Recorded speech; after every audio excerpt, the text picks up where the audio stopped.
बहुत पुराने समय की बात है।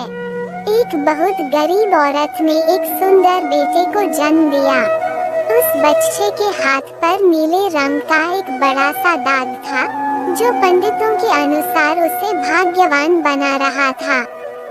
उसके जन्म के साथ ही उस गांव के ज्ञानी ध्यानी पंडित ने भविष्यवाणी की कि यह बच्चा 14 साल की उम्र में एक राजकुमारी से विवाह करेगा और खुद राज करेगा। एक दिन ऐसा हुआ कि एक राजा शिकार खेलते हुए रास्ता भूलकर उसी गांव में आया जहां उस बालक का जन्म हुआ था। गांव वालों ने उस राजा को पहचाना नहीं, क्योंकि उन लोगों ने कभी उसे देखा ही नहीं था। गांव के एक बूढ़े ने बातों बातों में राजा को बताया कि कुछ दिनों पहले उनके गांव में एक ऐसा बच्चा पैदा हुआ है जो 14 साल की अवस्था में इस राज्य के राजा की लड़की से विवाह करेगा। राजा को यह बात सुनकर बहुत गुस्सा आया, क्योंकि कुछ दिन पहले उसके घर में एक बेटी का जन्म हुआ था। राजा वैसे भी बहुत ही घमंडी और कठोर हृदय का व्यक्ति था। राजा ने सोचा कि क्यों न मैं उस गरीब औरत को कुछ धन देकर इसका बच्चा इससे ले लूं और इसका काम तमाम कर दे, तो न ही यह भाग्यवान बच्चा रहेगा और न ही मेरी राजकुमारी से विवाह कर पाएगा। वह गांव के उस बूढ़े से बोला, बाबा, तुम मुझे उस औरत के पास ले चलो। वो उस बच्चे को ठीक ढंग से नहीं पाल पाएगी।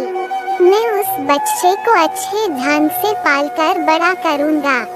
बूढ़ा उस राजा को उस भाग्यवान बच्चे की माँ के पास ले गया। राजा ने उससे अपना बच्चा देने की विनती की और बोला, तुम बहुत गरीब हो, इस बच्चे को कैसे पाल सकोगी? यह बच्चा मुझे दे दो, मैं इसे बहुत अच्छी तरह पालूंगा। वो गरीब औरत उसे अपना बच्चा देने से इनकार करती रही।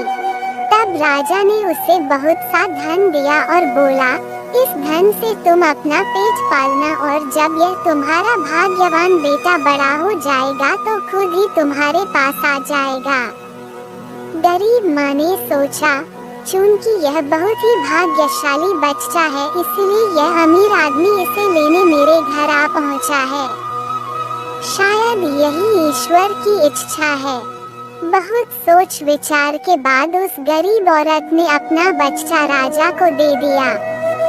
राजा ने उस बच्चे के लिए एक लकड़ी का संदूक खरीदा और उस संदूक में डालकर बहते हुए पानी में छोड़ दिया। उसने सोचा कि दम घुटने से बच्चा इस संदूक के अंदर ही मर जाएगा। वो ये सोचकर मन ही मन बहुत खुश हो रहा था कि उसने अपनी प्यारी सी बेटी को उस अनचाहे पति से बचा लिया। मारने वाले से बचाने वाला बड़ा होता है।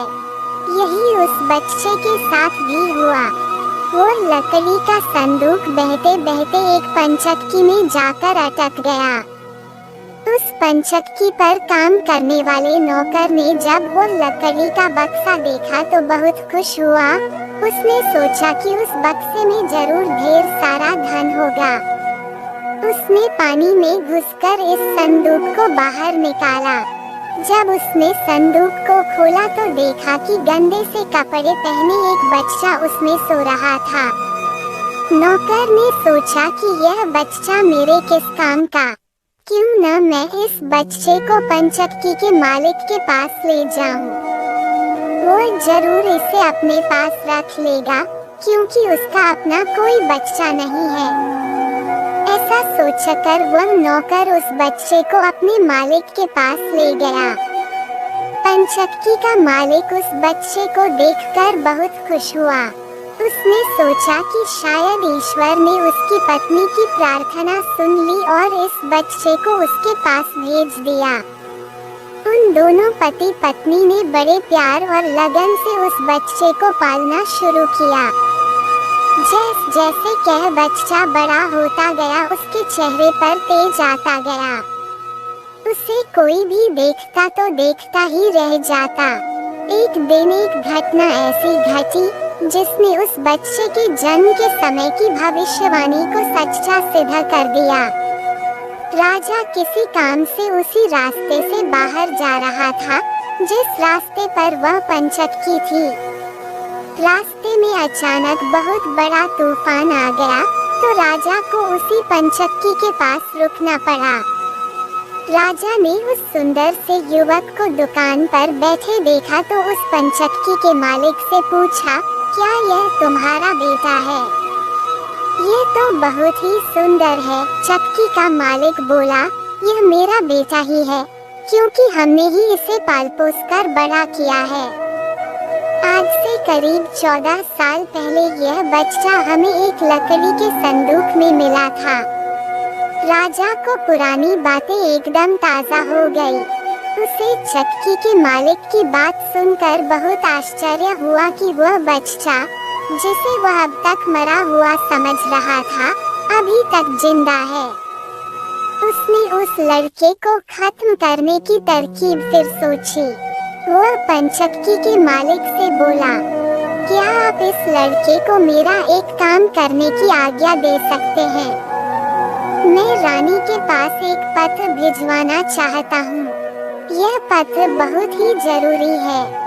मैं इस काम के लिए इसे सोने के 2 सिक्के दूंगा। लड़की ने फौरन हाँ कर दी और चक्की का मालिक भी उसे भेजने के लिए तैयार हो गया। राजा ने झट से अपनी रानी को एक पत्र लिखा। उसने लिखा, जैसे ही यह लड़का तुम्हारे पास मेरा यह पत्र लेकर पहुँचे, तुम इसे मरवा देना और महल से दूर दफना भी देना।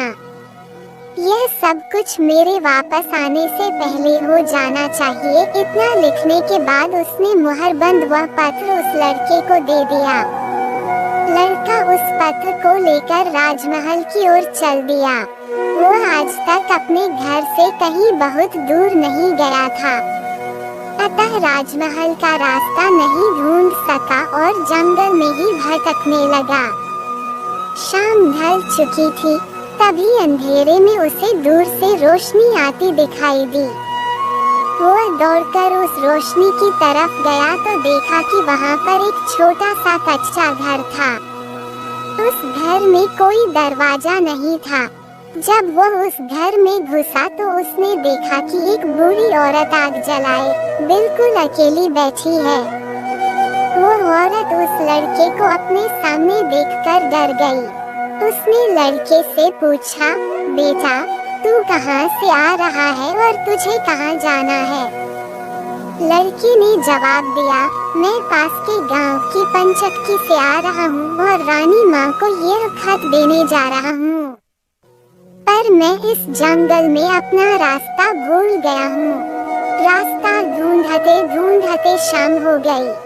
अंधेरे में मुझे यही घर दिखाई दिया, इसलिए मैं रात गुजारने के लिए यहाँ आ गया।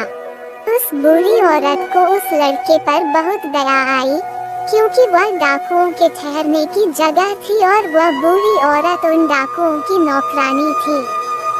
उसे डर था कि अगर डाकुओं ने उसे देख लिया तो उसे मार डालेंगे। लड़के को यह जानकर पहले तो कुछ डर लगा कि वो डाकुओं के घर में घुस गया है, पर अंधेरे में कहीं और जाना भी आसान काम नहीं था और दिन भर चलते रहने के कारण वह बहुत थक चुका था, सो उसे बहुत जोरों की नींद आ रही थी। वो उस बुढ़िया के कहने पर घर के एक कोने में चुपचाप जमीन पर सो गया।